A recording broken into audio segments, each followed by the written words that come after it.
Hello, this is Michael Randolph, and last night was a busy night in terms of trying to plug into all of the different meetings that's going on throughout the country.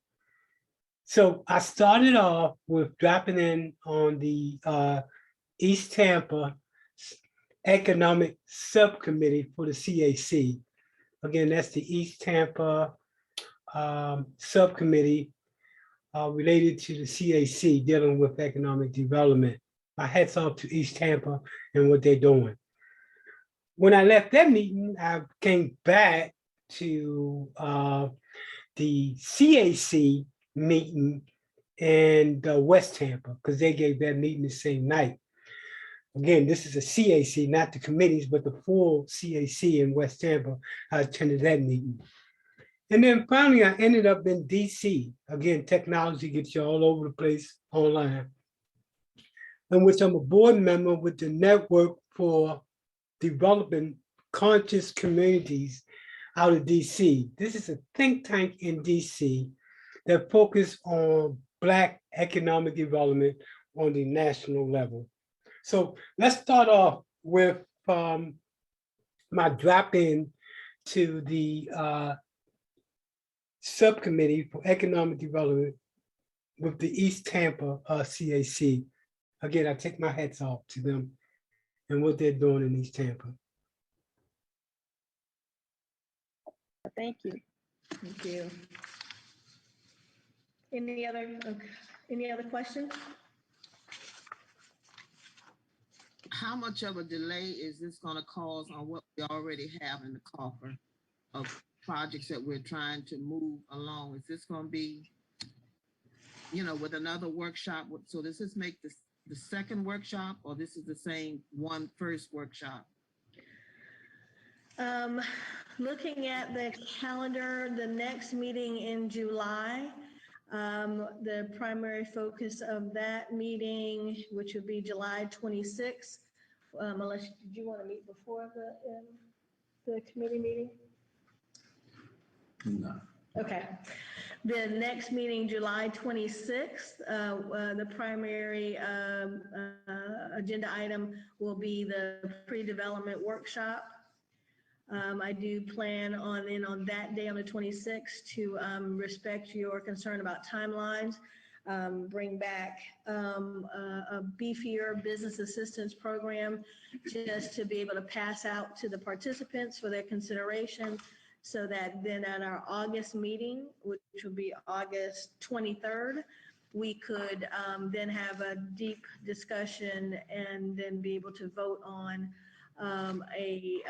actual program to go to the CAC for their consideration in September. And how long will that take once we get to their meeting in December? Well, there's no telling. Historically, most projects take about a year to get through the process, but that was before we had the team here. So I'll just, once we submit it to staff for their review, they can get back to us with a proposed timeline. Hey, Allison, this is Sam Harris again. Yes. I drive our city all the time. It seems like a circle has been drawn around East Tampa, and no major development is going on in East Tampa. If there are landowners that want to do things, it may be a good idea for us collectively to do a vision board.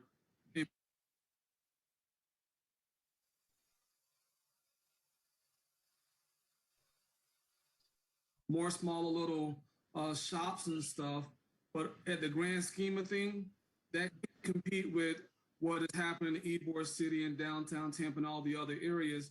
I believe East Tampa is probably the jewel of all of them, but we don't have enough capital coming into that.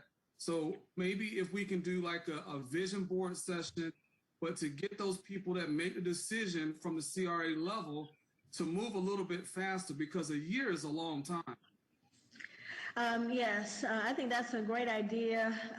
Between our conversations with the community members and property owners, we have about 1, 2, 3, 4, 5, about 8 property owners who have the capital and the wherewithal to start the process, but doesn't have the team and the expertise to complete all of the soft costs. And there's a significant leaning towards mixed use development. Just about every person who has expressed an interest in developing their property would like to add some type of housing to it. But there are folks who want to do restaurants. There's another group who wants to do a business incubator. There's another group who would like to do a little kind of strip area that has professionals as well as nail technician, barbershops. But each one that I've had the opportunity to speak with would like to create a housing component too. So potentially those business owners can just come downstairs and come to work and then go upstairs to live. But these are property owners who most of these folks have owned their property for 10 plus years. And some of them have gotten jobs, and so their properties are not at the best right now. And that's why they're getting offers to purchase them, and they would like to maintain the ownership.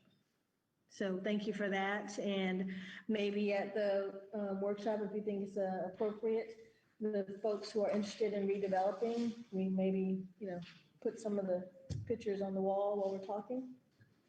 Yeah, I'm open to it. I mean, I'm curious what impediments those people are having to moving forward with their development, like specifically in individual cases. So I don't know if those people Specifically, it's a soft cost. It's Okay. getting the architect, getting the design, getting with a consultant that would help them be able to layer financing.